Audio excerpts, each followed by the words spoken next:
Hello and welcome back to ERU, where we round up the biggest talking points and results from around European football. Joining me, it's McCubbs. McCubbs, how are you? Very well, thanks, Dukes. Very well. How are you? Yeah, all good, all good. Enjoyed a slightly miserable weekend weather-wise in London. We have been spoilt recently, but the football marches on. It's on every day at the moment, and it was another bumper weekend across Europe. Let's kick off with our winner, which was Cristiano Ronaldo, at the suggestion of Zemchem21, because he's had quite a week, McCubbs. Yeah, I mean, he scored twice in 2 games, both from the spots, but both very well taken penalties. So, and the main thing is that he's kind of leading Juve on this march to the title now. Obviously, a great performance against Bologna midweek, and then again against Lecce on Friday night, beating them 4-0 at home. That actually took their advantage at the top of Serie A to 7 points. That was then brought back to 4 points by Lazio, who beat Fiorentina 2-1 on Saturday. I believe we called that scoreline on Friday on Continental Club. And the 35-year-old now has a ridiculous 23 goals in 24 Serie A appearances this term. That's along with 4 assists, one of which he got on Friday night. That means he's now averaging a goal contribution every 79 minutes in the league this term. Not only is that down from 93 minutes in his debut campaign in Turin, but it's only 7 minutes off the average of Robert Lewandowski's tally in the Bundesliga. And as we all know, he's had one of the, if not the season of his career. Obviously a big favourite for the Ballon d'Or now as well. Since the start of December, the Portuguese forward has played 21 games and scored 21 goals, only failing to score in 4 games. So really showing that second half of the season form that, even sometimes at Real Madrid he would show, wouldn't he? Especially in the Champions League, even after maybe a quiet first 3 months, he would really come into his own in the second half of the campaign. Everything he hits suddenly goes in. So yeah, from a Juve perspective, can't really complain despite a lot of these goals being from the spot, which in some people's eyes will maybe dampen the achievement. But he did win the penalty that he scored on Friday as well. So all round has been pretty instrumental to Juve, kind of consolidating their place at the top of the table. And this game, in truth, was a bit of a procession, to be honest. Obviously, they were playing quite a weak Lecce side, but although it was 0-0 after 31 minutes, Lecce's Luciani was then lost the ball to Bentancur 40 yards from goal. Bentancur then went through and was brought down, and that led to Luciani being sent off. Maybe a little bit harsh considering how far out from goal the challenge was, but he was the last man, so it is a bit understandable, I guess. And then after that, it was pretty straightforward. Dybala with a beautiful curling opener from the edge of the area. That's his 3rd goal in 5 games. That was set up by Ronaldo, I believe. And then CR7 won and scored a penalty. De Ligt and Higuain wrapped it up. And they just completely dominated the game, to be honest, especially from that moment onwards. 64% possession, 26 shots with 12 on target to Lecce's 9 and 3. XG had it at 4.3 to 0.3. That has a huge expected goals margin. Very rare you see any side breach the 4 expected goals. So a really dominant performance from Juventus. And Dougie, what does this mean for Lecce though? Because they're in trouble, right? Yeah, I mean, it's not good at all for their survival hopes. They've now lost their last 4 games, conceding 19 goals in the process. But we can't be too harsh on them because they have come up against some stellar Serie A opposition in that time. They played Roma, Atalanta, Milan and Juventus. Atalanta and Juventus in particular having 2 of the most lethal attacks in Serie A. That's not what you want when you're fighting against the drop. Unsurprisingly, given that they've conceded 19 goals in those 4 games, they have the worst defence in Serie A. They're averaging 2.3 goals against per game, and they've conceded 11 more goals than the next worst, which is actually Genoa. So not a good season defensively from them by any stretch. This result sees their goal difference drop to -29, which is the worst in the division and the 5th worst in Europe. But amazingly, they could still stay up. So they're currently 18th, but they're just 1 point behind Sampdoria and Genoa, and only 3 behind Udinese with 10 games to play, which just goes to show how poor Sampdoria and Udinese have been this year, that Lecce are still in contention with, surviving this year despite this torrid defence that they've had. The key performers in this game, there was a number of standouts. So De Ligt completed 91% of his passes, one key pass and had 4 shots and a goal, stooping in at the back post after good work from Douglas Costa, I believe it was, to create the chance. Ronaldo obviously grabbed a goal from 7 shots, and Pjanic created 7 chances from the middle of the park, obviously in one of his final games for Juventus before that move to Barcelona is confirmed, which we're expecting that to be in the next few days. Man of the match, though, was probably weirdly Douglas Costa. He only came on after 52 minutes, but he completed 8 dribbles, provided 5 key passes and grabbed an assist. What a game for him in what's been a difficult campaign for the Brazilian. But Juventus might be 4 points clear, but it's certainly not done and dusted. So they've got to play Roma, Milan, Atalanta and Lazio. But in this form, Juventus are going to be incredibly hard to stop. And a little side note as well, it was fantastic to see Higuain grab a goal as well. He's had a really difficult lockdown period, having to return to Argentina to look after a sick family member. And we've, been critical of him in the past, in the last 2 years on Eurofootball Daily. But all that's put aside when someone's had a really difficult time. So it's great to see him celebrate and grab a goal in this sort of demolition of Lecce. But McCubbs, the key point we wanted to ask in this video is whether Ronaldo's season has kind of gone under the radar. I mean, do you think it, deserves more credit? Perhaps, yeah. I mean, I think maybe partly it is the fact that a ton of his goals, I think at least 10 of his goals have been from the spot, haven't they? Or a fair amount. I think maybe that's dampened it for a few people, as we were saying before. But otherwise, yeah, I think it probably has been a little bit underrated. Obviously, he's 35 now. The start of the season, a lot of people were saying that he was in decline, and he probably is. Compared to the level that he was at before, he probably is a little bit. We've even seen Messi's performances decline this season, which was a little bit of a surprise. So yeah, but you can't. Yeah, you just can't really argue with that scoring record. I think also, I think the fact that Juve are just not viewed in quite the same terms as they were. I don't think this team is held in as high regard as the ones under Allegri and Conte. And I think that's partly because it's evident that Sarri is still working out this squad. There's players that have been brought in that have become instant deadwood. Obviously, we've seen with the likes of Rabiot and Ramsey, and it seems a little bit ramshackle, especially in that midfield. And I guess playing style as well. It still feels like this Juve team are still kind of getting used to things, although it's the last few months has perhaps proved that they're kind of really on board with Sarri now. I think it will take maybe another year before people start to kind of really hold Juve in properly high regard again, and maybe Ronaldo's performances have gone under the radar because of that. I'm not really sure, but either way, it's clear that he's been pretty vital to them to kind of consolidating their place. But as you say, tough games coming up.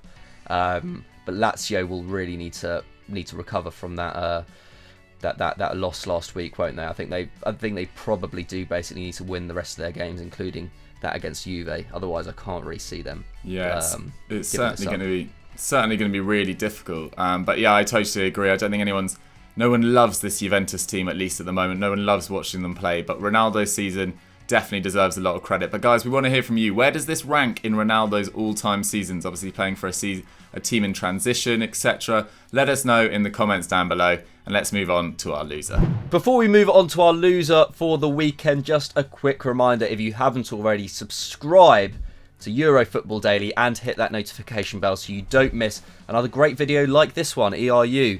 We do it every week, and we put out content like this every single day on the channel, so you really don't want to be missing out as the season is drawing to a close. Lots of drama to come. Anyway, as we said, our loser for the week, like last week in fact, is FC Barcelona, because they dropped points once again, didn't they, Dougie? Yeah, they did, and this comes in from FC Cesc, and yeah, it's impossible to leave them out. We wish we could include someone new, but it really has been a difficult few weeks for them. Their mediocre form since the resumption continued as they drew 2-2 at Celta Vigo. And this is their second draw in 5 games since football returned. And with Real beating Espanyol 1-0 last night thanks to a Casemiro goal after some more superb build-up work from Karim Benzema. Ridiculous. They're now 2 points behind their rivals. Iago Aspas curled home an 88th minute free kick, which is now his 9th goal contribution in 12 games against Barcelona, which cancelled out 2 Luis Suarez strikes, the second of which was very nice indeed on the turn after good build-up from Messi. The Blaugrana, though, were sloppy. Ter Stegen almost let Smolov score by a poor piece of distribution. Messi missed a very easy opportunity for him anyway, through on goal. And they conceded 10 shots with 6 on target to their 18 and 2. So they only got 2 shots on target and scored with both of them. The XG suggested 2-2 was a fair result, rating it 2.1 to 1.9 in their favour. But it continues a kind of sticky period for their attack. It's been largely ineffective since the resumption. They've only created over 2 expected goals in 2 of their 5 games to date, which is pretty disappointing given the sort of plethora of attacking options they've got up front and the quality of their midfield on a player-by-player basis as well. Another slight concern, although I'm sure he'll break it in due course, is Messi's little bit of a drag that he's got going on. He hasn't scored for 3 games. He's still marooned on 699 career goals for Barcelona, although he did manage 2 assists, including his 250th for Barcelona, taking him to 21 goals and 17 assists in 27 La Liga games this term. So there's not too much to worry about, but he'll be looking to get off 699 before too long. It's still too early to judge Quique Setien. He hasn't had a window to bring in players he wants to, etc. But Barca have now played 13 La Liga games under him, so you can start to get an idea of what their style of play is going to be like. They've won 9 of those, drawn 2 and lost 2, scoring 23 goals and conceding 10 in the process. Now, they averaged 2.6 goals per game under Valverde and 1.2 against. Under Setien, it's 1.8 goals for them and 0.8 against. So their attack has got slightly worse and the defence has got slightly better. But it's barely the sort of free-flowing attacking football many people were expecting when Setien was appointed, at least so far. So plenty of work for them to do. But McCubbs, what a result for Celta Vigo. Yeah, really good result for them, and in what's been a pretty good week in a tough season for Celta Vigo. Obviously got that 6-0 win last weekend, and so I guess they did come into this game with a bit of confidence, and especially Aspas, who, like you say, has a great record against Barcelona. But yeah, tough season for them. They'd won just 7 of their previous 32 league games. Only Espanyol and Leganes had won fewer. And they sit 16th now. They're 8 clear of 18th place Mallorca, so they can pretty much count themselves safe. But yeah, not a classic season by any stretch. And as we've seen before, Aspas has had to save them in seasons past. But yeah, I mean, the season couldn't have started worse, really. Fran Escribá was fired after 2 wins in their opening 12 games. They were in the relegation zone at that point. And former Barcelona player in RB Salzburg, Watford and Olympiacos manager Oscar Garcia took over. Since then, they've lost just 5 of their 20 games, risen to 16th, as we said. And the form since the resumption has been very good. 2 wins, 2 draws, including that 6-0 battering of Alaves, obviously. Key performers in this game, Denis Suarez, excellent against his former club. 6 tackles and interceptions, 5 dribbles, which was a game high, yet he completed more dribbles than Messi. So pretty amazing stuff from him. And 2 key passes. Rakitic was also excellent for Barca, as he's been since the resumption. 91% pass accuracy, 7 tackles and interceptions, 1 dribble, 1 aerial duel, 4 key passes and 1 shot. Man of the match, though, despite not having his best day in front of goal, was probably Lionel Messi. 3 tackles and interceptions, 4 dribbles, 5 key passes, 7 shots. Obviously, none of them went in. I've got a shout out to Luis Suarez, though. He looked really sharp in front of goal in this game. Looks like he's getting back to full fitness and back to his goal scoring best. But it doesn't get any easier for Barca now. They host Atletico Madrid tomorrow night before travelling to an in-form Villarreal next weekend. If you haven't seen their highlights, please do, because Santi Cazorla provided one of the assists of the season, if not the assist of the season. What a player he is still proving to be in La Liga. But yeah, it's really tough now for Barca. This was 3 points that they needed. They're obviously 2 points behind Real in the title race now. I'm not confident that they're going to be able to bring this back. I think Real Madrid are very much the favourites to take this title now. I don't know what you think, Dukes. Yeah, I mean, I feel a bit silly because I called Barcelona a couple of weeks ago, but I'm with you. I think I might have done as well, actually. I think we both did. I think it was Pat that said Real Madrid. Annoyingly, Pato right again. But we'll see. I think there's still a few twists and turns. Real Madrid definitely haven't been lethal in front of goal, at least against Espanyol at the weekend. They missed a number of chances. So, if their attack starts to falter, their defence is still very solid, then maybe they could turn it around. But Barcelona just too sloppy this season, just in so many of their league games. A lot of questions still to be asked, and Setien's got a lot of things to sort out this summer as well. So it's going to be absolutely fascinating. So McCubbs, are you still going? You're still going Barcelona? You're changing to Real Madrid? I think I've got to change to Real Madrid at this point. Oh, okay, I'll stick with Barcelona, but we'll see. Guys, let us know who you guys think is going to win La Liga in the comments down below. And let's move on to Star of the Week. It's time for everyone's favourite section. It's Star of the Week, and we only had one choice today. It had to be Andrej Kramaric at the suggestion of @BillFantuzzi McCubbs. Yeah, proving once again why he's Hoffenheim's main man with a stellar 4-goal haul against Borussia Dortmund at the Westfalenstadion. He became the first player in Bully history to score 4 goals in a league game away at Dortmund, and the first player in Hoffenheim's history to score 4 goals in a game. So just setting new benchmarks everywhere. It's been a tough season for him. Obviously, he's missed 15 games in total this campaign through injury, but he's hit form at just the right time. Obviously, they cemented Europa League football with this win, as Wolfsburg lost 4-0 to Bayern on the final day. So they will be playing European football next season. Obviously, a bit of a drop-off from the kind of Nagelsmann days, but you'd have to expect that. And all in all, a respectable season, considering that. Some stats to put his showing in context though: 6 shots, 4 on target, so everything he hit on target went in. 2 key passes as well, 3 dribbles and a single aerial duel to top off a 10 out of 10 performance. The best part of it all, his penalty, which secured his 4th of the day on the 50th minute mark. He decided to do a no-look penalty, so go and watch that if you haven't already. And after the game, put it on Instagram and tagged none other than Roberto Firmino. Obviously, and I'm sure Bobby Firmino, having secured the Premier League title, will be trying something of the like for the next 7 weeks, or the next 7 games, I must say. It's not 7 weeks, is it? Fitting in a lot of football over the next 3-4 weeks. But I guess it just goes to show how essential Kramaric is to this Hoffenheim side. Do you reckon they could have fared better had he been fully fit all season? Oh, no doubt. I mean, he's been the main man there for quite a few years, and people were sort of sceptical that he was just sort of, his performances were sort of Nagelsmann superpowered. But this year, when he's been on the pitch, he has been superb. But that's been increasingly rare. So the 29-year-old has only played 1,400 minutes this season, and the 11-point gap between them and 5th place Bayer Leverkusen could have been a lot closer if Kramaric had remained fit, because only Andre Silva, Timo Werner and Lewandowski rank higher in the XG per 90 charts this season, and Kramaric will aim to match that next season as they continue to live life without Julian Nagelsmann at the helm. Have to say that a no-look penalty takes a hell of a lot of balls. You tend to see Bobby Firmino do no-look tap-ins, but I think a new-look penalty is something entirely new.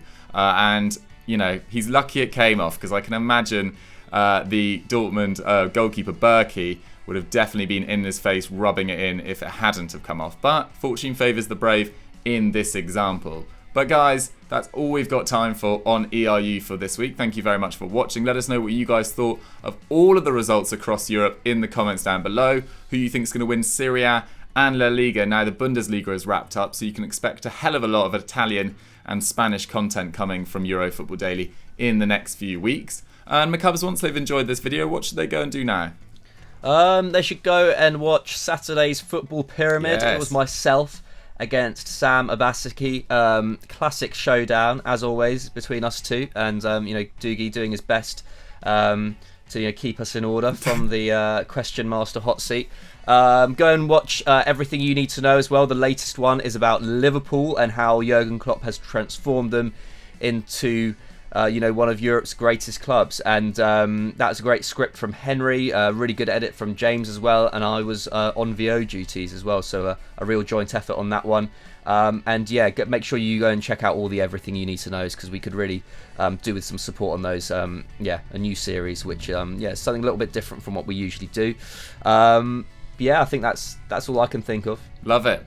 Watch all our great stuff, and definitely check out the Everything You Need to Knows, as McCubb says. I think they are generally our best pieces of work. Thanks very much for watching, guys. We'll see you next time. Bye.